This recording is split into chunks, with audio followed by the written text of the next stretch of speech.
Good evening, visitors. Welcome to the Australian War Memorial's last post ceremony. My name is Craig Burrell, and joining us today from the Royal Australian Air Force is Air Vice Marshal Gavin Turnbull. Air Vice Marshal Turnbull will be retiring after 36 illustrious years in the service, including serving as Deputy Chief of the Royal Australian Air Force for the past 2 years. Sir, we would like to take this opportunity to thank you and your family for your service, and we wish you all the very best in the future. We welcome the veterans who have served, those that are still serving, and the families that support them. We acknowledge the members of RSL and Services Clubs Association, RSL Victoria, and RSL Queensland, who are watching the broadcast of this ceremony across Australia. During this evening's ceremony, wreaths will be laid at the base of the pool of reflection by visitors and students on behalf of the following schools. From New South Wales: Barker Vale Public School, Eltham Public School, North Rocks Public School, Modenville Public School, and Old Benalbo Public School. We also warmly welcome the 409 Squadron Australian Air Force Cadets. Please stand and join in singing the National Anthem.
Students, please be seated.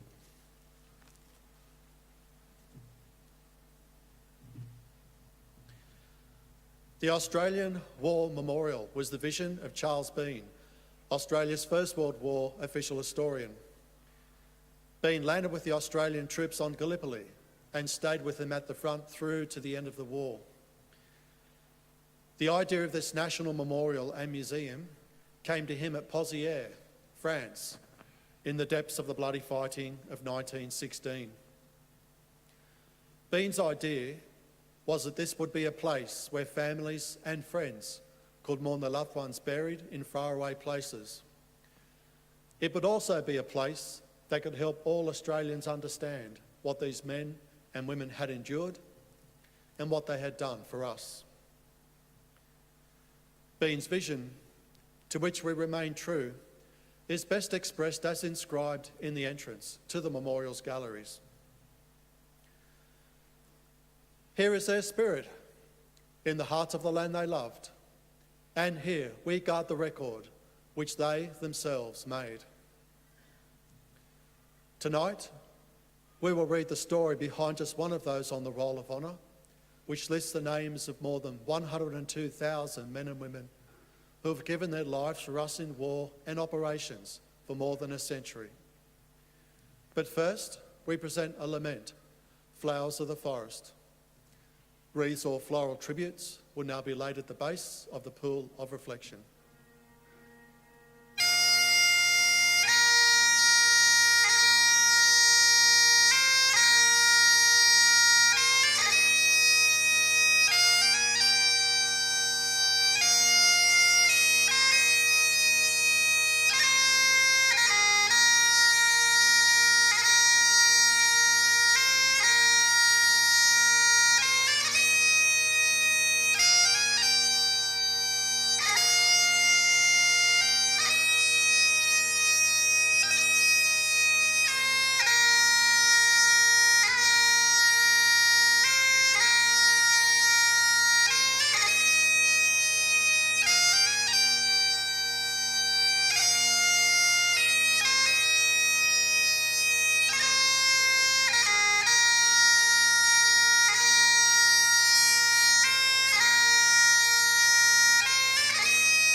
Today, we remember and pay tribute to Flying Officer Francis Mathew Silva.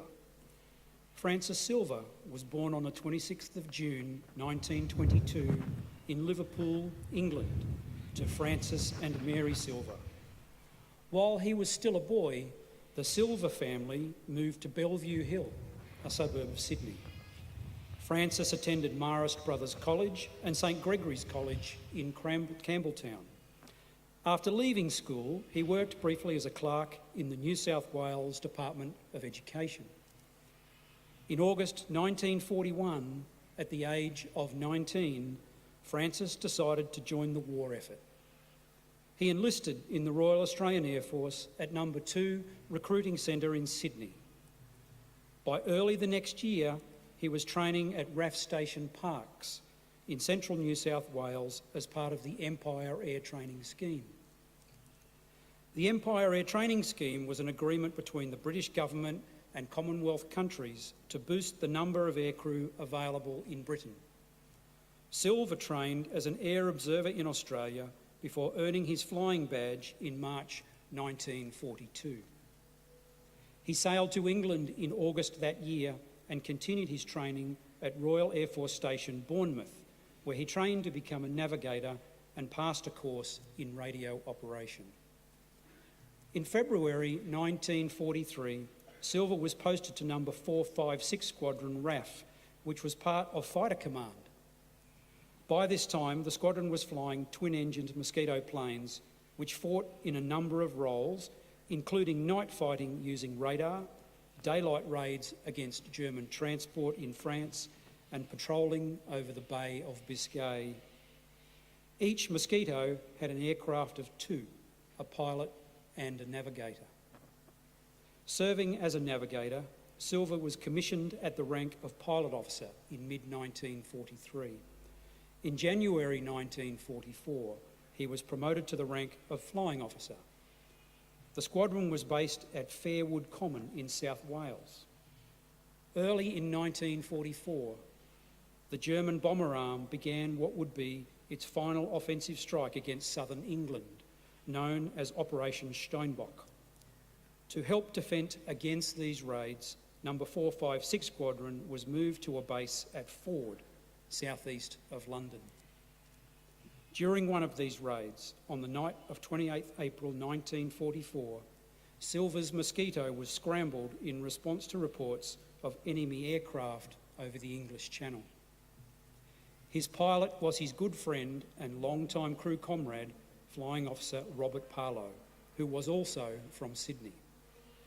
After midnight, Silva sent a radio message stating that they were closing in on an enemy aircraft. No further contact was established between the airbase and Silva. Wreckage was recovered from the ocean the next day, but neither man's remains were found. Silva was reported missing in action. Over a year later, Silva's family were notified that his status had changed and he was presumed to have been killed on the 29th of April 1944, flying in an air battle with the enemy. He was 21 years old.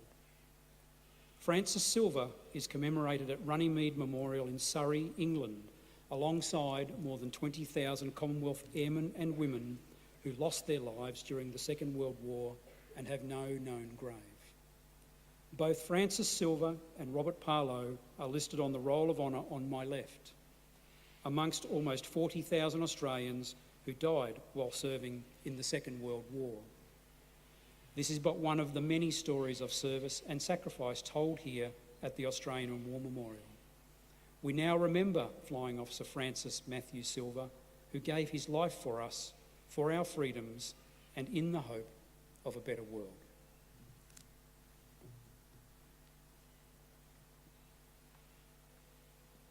Please stand for the ode and the sounding of the last post.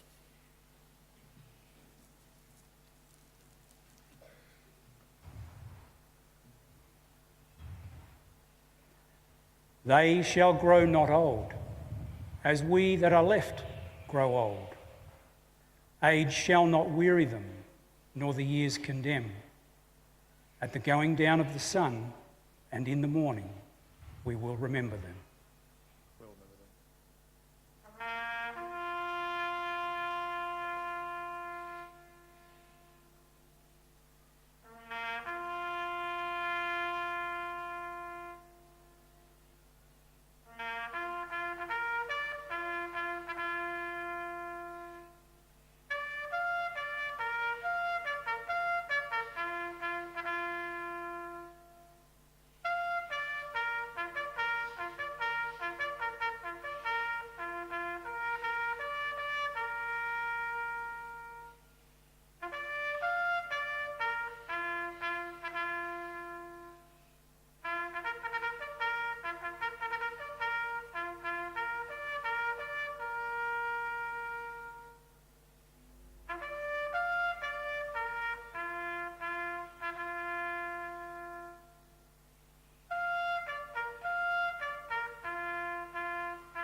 Lest we forget.